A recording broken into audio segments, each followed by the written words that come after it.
kissing my cheek. I don't know what to do now. Can't look at my phone, cause somehow it knows to remind me that it's over. Oh, I finally blocked your Instagram stories, took down all your pics from the walls. I thought that I'd want somebody to hold me. It's not like me to not move on. 1 month in was horrible, and yeah, I couldn't sleep. Then 2, I finally did, but you invaded all my dreams. Then 3, I felt like dying, and then 4, I couldn't breathe. 5 months, you're still with me. I still play our songs in the car, and I still check my phone, think you're calling. I still sometimes pretend you're here when you're not.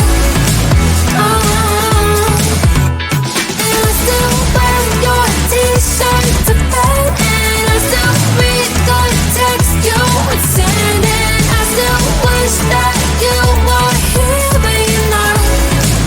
I wish you're gone.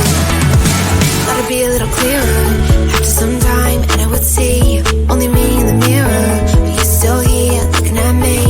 So when you said forever, was it a lie? What did you mean? Was the story really over? You know, in my book it was you and me. I finally blocked your Instagram stories, took down all your pics from the walls. I thought that I'd want somebody to hold me. It's not like me to not move on. 1 month it was horrible, and yeah, I couldn't sleep. Then 2, I